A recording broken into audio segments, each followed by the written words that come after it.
Hello, good evening friends. हमारी ये series है जो कि केवीएस, सीटेट और यूपी टेट के लिए वेरी ही इंपॉर्टेंट है। ओवरलाइन क्वेश्चंस हैं और ये केवीएस के लिए ही तो वेरी ही इंपॉर्टेंट है। ये जो सीरीज़ है ईवीएस से संबंधित है। वन लाइनर क्वेश्चंस बनाते चलेंगे और ये अपनी जो नोटबुक है उसमें आप मेंशन कर लेंगे। ओके दोस्तों, ये नहीं करेंगे तो बस एक बार देख लेंगे। तो ये पूरी वीडियो देखना, पूरी वीडियो में आपके लिए बहुत कुछ अच्छा नया कंटेंट इसमें मिलेगा देखने के लिए। ये सब एनसीईआरटी से ही संबंधित है। तो ये कह रहा है, चलो बिना देरी करते हुए करते हैं अपनी क्लास को प्रारंभ।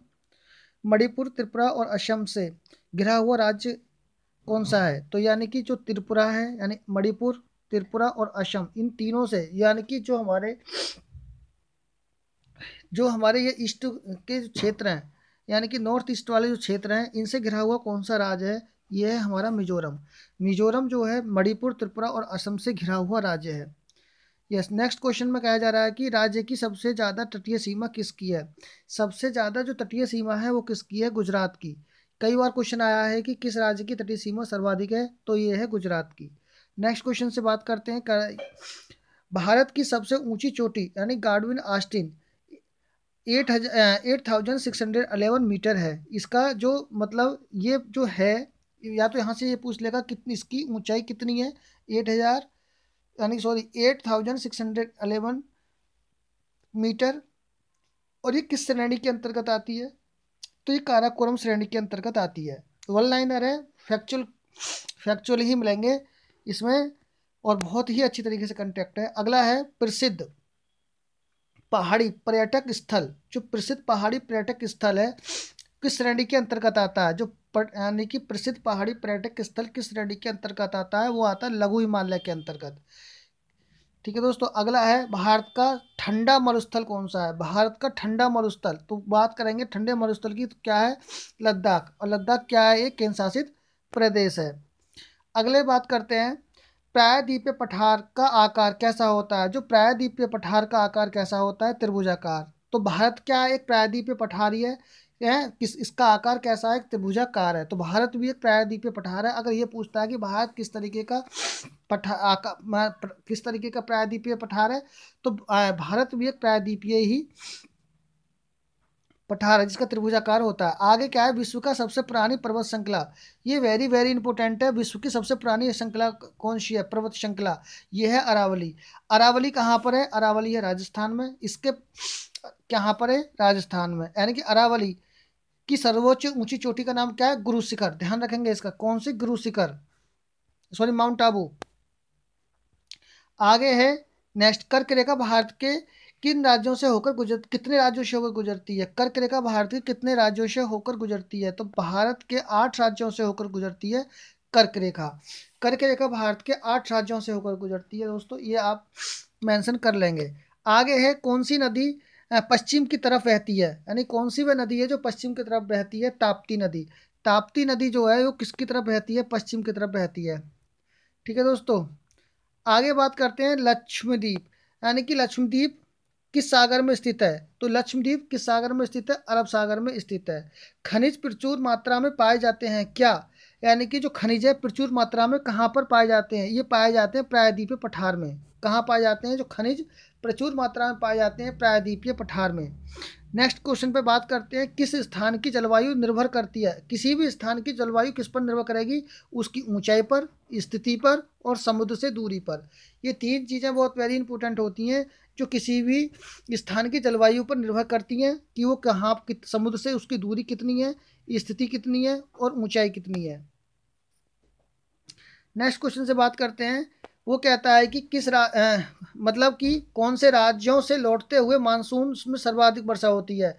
यानी कि लौटते हुए मानसून से वर्षा किन किन राज्यों में होती है? तो लौटते हुए मानसून से जो वर्षा होती है वो आंध्र प्रदेश, तमिलनाडु में होती है। आंध्र प्रदेश, तमिलनाडु राज्यों में लौटते हुए मानसून से वर्षा होती है। ये वेरी इंपॉर्टेंट है, इनको जरूर कर लेंगे। यानी कि आंध्र प्रदेश और तमिलनाडु में लौटते हुए मानसून से वर्षा होती है। यहीं से क्वेश्चन पूछ लेगा कि कौन से राज्यों में लौटते हुए मानसून से वर्षा होती है? तो क्या है वो? आंध्र प्रदेश और तमिलनाडु। नेक्स्ट क्वेश्चन पे बात करते हैं, सुंदरबन डेल्टा का मुख्य वृक्ष कौन सा है? सुंदरबन डेल्टा का जो मुख्य वृक्ष है वो है सुंदरी, और सुंदरबन डेल्टा कहाँ पर है? पश्चिम बंगाल में। आगे बात करते हैं, राष्ट्रीय प्रतीक अशोक की लाट स्तंभ से लिया गया है, यह जो अशोक की लाट है उससे क्या लिया गया है? हमारा राष्ट्रीय चिन्ह लिया गया है। क्या? राष्ट्रीय चिन्ह, यानी कि जो राष्ट्रीय प्रतीक है अशोक लाट का स्तंभ किससे लिया गया है? ये लिया गया है किससे? राष्ट्रीय चिन्ह लिया गया है, भारत का राष्ट्रीय चिन्ह।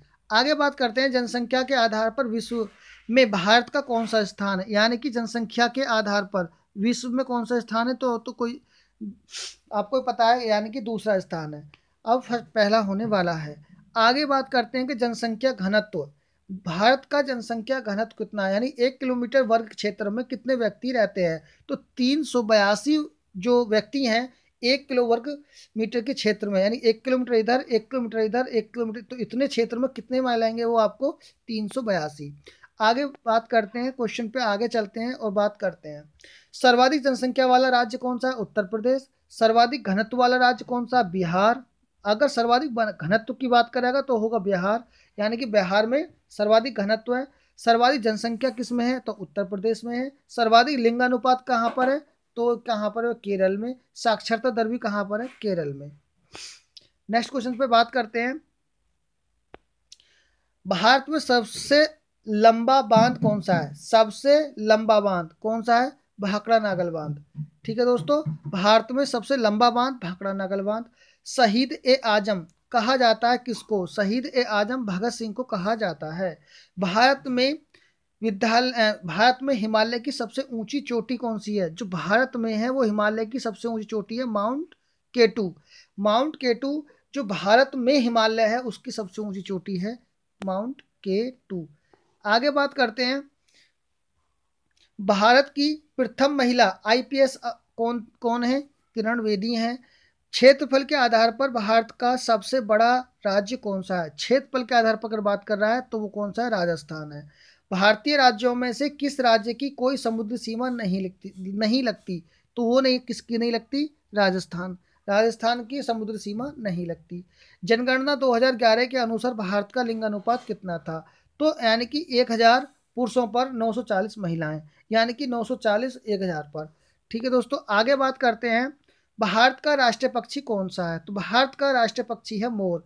बस वन लाइनर है दोस्तों, जल्दी से जल्दी बस आप देखते जाएंगे और रिवीजन करते जाएंगे। ये रिवीजन का समय है क्योंकि अब एडमिट कार्ड भी केवीएस के आने ही वाले हैं।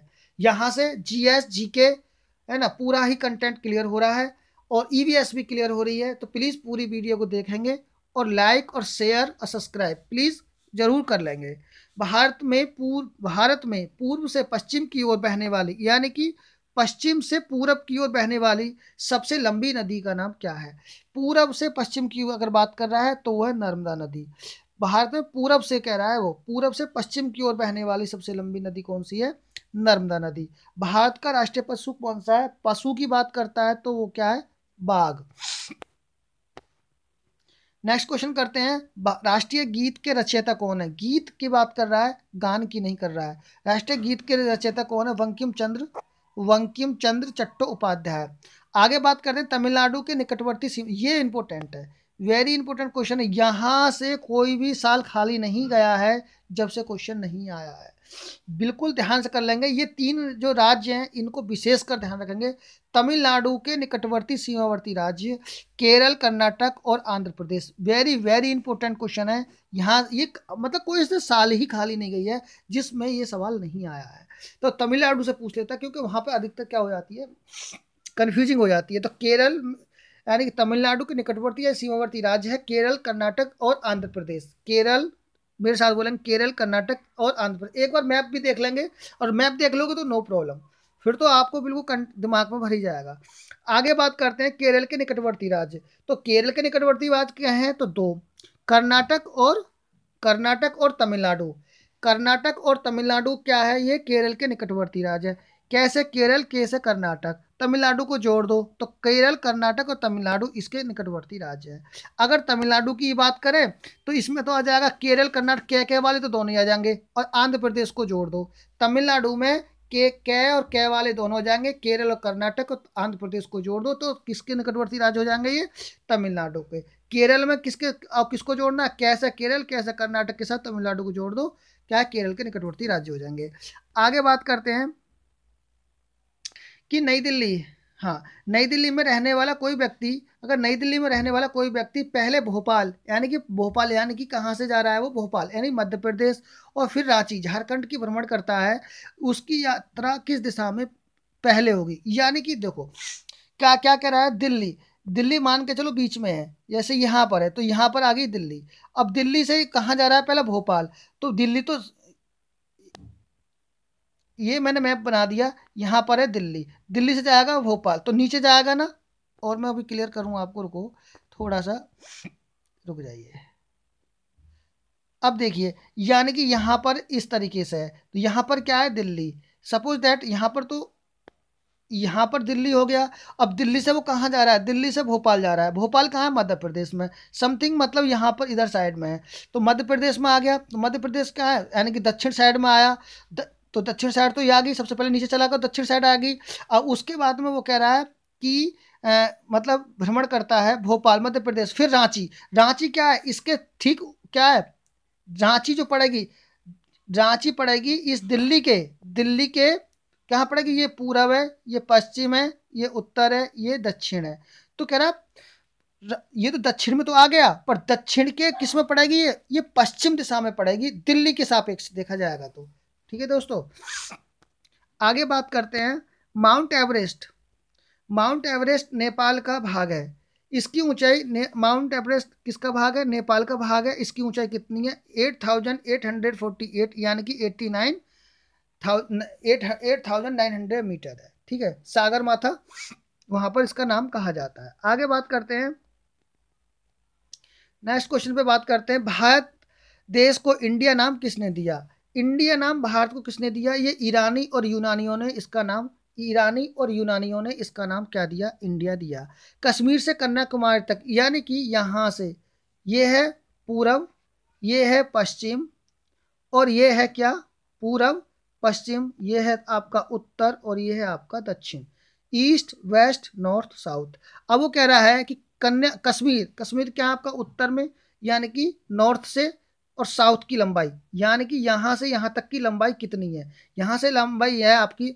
अब इसको लर्न करने की ज़रूरत नहीं है, दिमाग में भर लेंगे, मैं आपको भी बता देता हूँ। देखो, यानी कि सपोज दैट ये क्या है, ये उत्तर लिखा हुआ है, उत्तर में यानी कि ये ऊ की तरह बनना है, यानी कि 3 की तरह बनना है, तो 3214 दिमाग में रखेंगे बस, 3214 2933, ये क्या है 2933, यहाँ से यहाँ तक की लंबाई कितनी है, 3214 2933, सॉरी यहाँ से ये दिमाग में रखेंगे, 3214 तो ये हो गई, और 2933 इधर की हो जाएगी, है ना, 3214 2933। चलिए आगे चलते हैं, नेक्स्ट बात करते हैं, क्षेत्रफल के आधार पर विश्व का भारत में कौन सा स्थान है। तो आपको पता है कि 7वां स्थान है। रेखा की, यानी किस रेखा भारत को लगभग 2 भागों में विभाजित कर देती है, कर्क रेखा। अभी बताया था भारत के 8 या 7 राज्यों से होकर गुजरती है, तो बीचों बीच से होकर गुजरती है, मध्य प्रदेश से यानी गुजरात से होकर गुजरती है वो, ध्यान रखेंगे इस बात को। आगे बात करते हैं, किन किन केंद्र शासित प्रदेशों के लोग के द्वारा चुनी हुई सरकार कार्य करती है, यानी कि किन केंद्र शासित प्रदेशों के लोगों के द्वारा चुनी हुई सरकारें कार्य करती हैं। दिल्ली और पांडिचेरी में क्या है, केंद्र शासित प्रदेश है, वहां पर क्या होता है, वहां पर आपके मुख्यमंत्री चुने जाते हैं, इसलिए यानी कि दिल्ली में और यानी कि पुदुचेरी में मुख्यमंत्रियों का चुनाव होता है। आगे बात करते हैं, गोवा के पड़ोसी राज्य कौन कौन से हैं। महाराष्ट्र और कर्नाटक गोवा के पड़ोसी राज्य हैं, बिल्कुल ध्यान कर लेंगे, एक तो कर्नाटक का, एक केरल का, और एक गोवा का, ये मेन इंपॉर्टेंट है, इनको एक बार देख लेंगे जरूर। 3 तरफ से बांग्लादेश से घिरा हुआ राज्य कौन सा है, त्रिपुरा, यानी कि त्रिपुरा, सही है दोस्तों, ये तीनों तरफ से किससे घिरा हुआ है, बांग्लादेश से। ठीक है तो दोस्तों, भारत का राष्ट्रीय वृक्ष कौन सा है, बरगद है। राष्ट्रीय गान के रचयिता कौन है, रविंद्रनाथ टैगोर हैं। आगे अरल यानी कि अरब सागर से लगने वाले राज्य कौन कौन से हैं, जो अरब सागर से लगते हैं, एक तो गुजरात, महाराष्ट्र, गोवा, कर्नाटक, केरल। दिमाग में रखेंगे, जो अरब सागर से लगने वाले राज्य हैं, ऊपर पहले आ जाओ गुजरात, फिर महाराष्ट्र, फिर गोवा, कर्नाटक और केरल, ये जो राज्य हैं ये अरब सागर से लगने वाली सीमा से लगने वाले राज्य हैं। बात उसके नीचे से हिंद महासागर स्टार्ट हो जाता है, फिर इधर आओगे तो ईस्ट साइड में बंगाल की खाड़ी आ जाती है। ठीक है, पश्चिम साइड में ये कौन कौन है, गुजरात, महाराष्ट्र, गोवा, कर्नाटक और केरल। आगे बात करते हैं कि बंगाल की खाड़ी से लगने वाले राज्य कौन कौन से हैं। जो बंगाल की खाड़ी यानी पूर्वी क्षेत्र की बात करता है आपको, यानी कि तमिलनाडु, बंगाल की खाड़ी से लगने वाले तमिलनाडु, आंध्र प्रदेश, ओडिशा और पश्चिम बंगाल, ये बंगाल की खाड़ी से लगने वाले राज्य हैं। विशेषकर ध्यान रखेंगे, तमिलनाडु, आंध्र प्रदेश, ओडिशा और क्या है आपका तमिलनाडु और पश्चिम बंगाल। अफगानिस्तान को स्पर्श करने वाला भारत का एकमात्र राज्य कौन सा है, जम्मू एंड कश्मीर अफगानिस्तान को स्पर्श करने वाला एकमात्र राज्य है। आगे बात करते हैं, भारत की स्थलीय सीमा सबसे ज्यादा किसके साथ लगती है। भारत की स्थलीय सीमा की बात कर रहे हैं तो सबसे ज्यादा किसके साथ लगती है, बांग्लादेश के साथ। भारत की स्थलीय सीमा की कुल लंबाई कितनी है, 15,200 किलोमीटर। स्थलीय सीमा की लंबाई कितनी है भारत की, 15,200 किलोमीटर। सर्वाधिक जनसंख्या वाला मरुस्थल कौन सा है, थार का मरुस्थल। कहाँ पर है ये, एशिया में। ठीक है, विश्व का सबसे अधिक वर्षा वाला राज्य कौन सा है, मानसराम, क्या है, मेघालय में। भारत के राष्ट्रीय कैलेंडर को स्वीकार कब किया गया था, 22 मार्च 1957 में। फास्ट रिवीजन है दोस्तों, इसलिए मैंने आपकी व्याख्या भी नहीं दे रहा हूँ, और मैं जो है वो उसको मैं आपको एक बार इसको कंटेंट को आप तक पहुंचाने की कोशिश कर रहा हूँ। भारत के मानचित्र से दिल्ली की स्थिति इसके सापेक्ष हिमाचल प्रदेश की राजधानी शिमला और मध्य प्रदेश की राजधानी भोपाल क्रमशः स्थित है। यानी कि दिल्ली के किसके पूछा है, दिल्ली के। अब भारत में दिल्ली की स्थिति के सापेक्ष चलेंगे। हिमाचल प्रदेश कहाँ, उत्तर में, यानी कि कहाँ है, उत्तर साइड में है हिमाचल प्रदेश की राजधानी शिमला, और मध्य प्रदेश क्या है, दक्षिण साइड में। तो उत्तर दक्षिण इसकी राजधानी होगी किसके सापेक्ष, ये होगी दिल्ली के सापेक्ष, दिल्ली के सापेक्ष हो गई। ठीक है दोस्तों, समझ नहीं आया तो दोबारा समझ लेंगे, जो मैं बता देता हूँ। देखिए ये मैं समझा रहा हूँ आपके लिए, क्या कह रहे हैं, दिल्ली के सापेक्ष। ये मैप बना लेंगे, यहाँ पर सपोज दिल्ली है तो दिल्ली के सापेक्ष, इसके सापेक्ष बात करते हैं, यानी कि हिमाचल प्रदेश, हिमाचल प्रदेश यहाँ होगा, हिमाचल प्रदेश यहाँ पर है, तो राजधानी शिमला यहाँ पर है, तो किसकी राजधानी होगी, उत्तर में राजधानी शिमला की, और किसकी, मध्य प्रदेश का है नीचे दक्षिण में, तो उत्तर दक्षिण इसकी राजधानी हो गई, दिल्ली के सापेक्ष। आगे बात करते हैं, गांधीनगर गुजरात का रहने वाला कोई, आगे बात करते हैं, गांधी धाम गुजरात का रहने वाला कोई व्यक्ति पहले भोपाल, भोपाल की राजधानी क्या पर है, क्या है, मध्य प्रदेश, क्या है, मध्य प्रदेश, और फिर हैदराबाद की राजधानी आंध्र प्रदेश जाना चाहता है। उसका सफ़र कैसे कैसे होगा, तो मतलब वो कह रहा है गुजरात का है, गुजरात का मतलब कि पश्चिम में है, पश्चिम से कहाँ रहने वाला व्यक्ति, भोपाल। तो यहाँ पर अपने मैप को सेट करेंगे माइंड में, तो मैप को सेट करेंगे कहाँ से कहाँ जा रहा है। तो पहले वो गांधी माने गुजरात का रहने वाला व्यक्ति पहले भोपाल मध्य प्रदेश की ओर, फिर हैदराबाद आंध्र प्रदेश की ओर। तो पहले कहाँ जाएगा वो, यानी कि वो कह रहा है यात्रा किस किस तरीके से होंगी। देखो तो पहला कह रहा यानी कि पहले पूर्व दिशा में और फिर दक्षिण दिशा में, कैसे करता है वो देखते हैं थोड़ा सा इसका मैप के द्वारा। तो ये हो गया हमारा मैप। यहाँ पर क्या है आपका, गुजरात हो गया। तो गुजरात का रहने वाला कोई व्यक्ति पहले भोपाल जाता है, भोपाल गुजरात, यानी कि भोपाल जाएगा तो पहले भोपाल कहाँ पड़ेगा आपका, यहाँ पर पड़ेगा, यानी कि मध्य प्रदेश समथिंग यहाँ पर पड़ेगा। मध्य प्रदेश जाएगा तो पहले कहाँ जाएगा, पूरब में जाएगा, यानी पूरब से, और फिर कहाँ जा रहा है वो, हैदराबाद कहाँ है, दक्षिण में।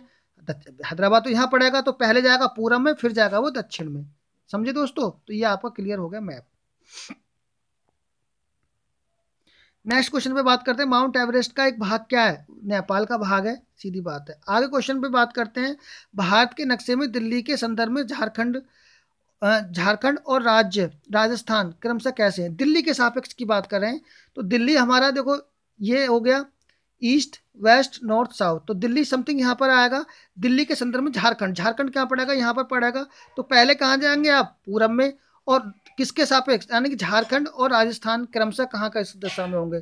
तो वो कह रहा है झारखंड, झारखंड तो ये है, और राजस्थान क्या पड़ेगा आपके, राजस्थान तो पड़ेगा यहाँ पर, यानी कि पश्चिम साइड में पड़ेगा, तो पश्चिम पूरा पश्चिम में पड़ेगा। ठीक है दोस्तों, दिल्ली के संदर्भ में, दिल्ली के संदर्भ में राजस्थान तो पूरब में, यानी कि पूरा दिल्ली के सापेक्ष वो कह रहा है देख लेंगे दोबारा।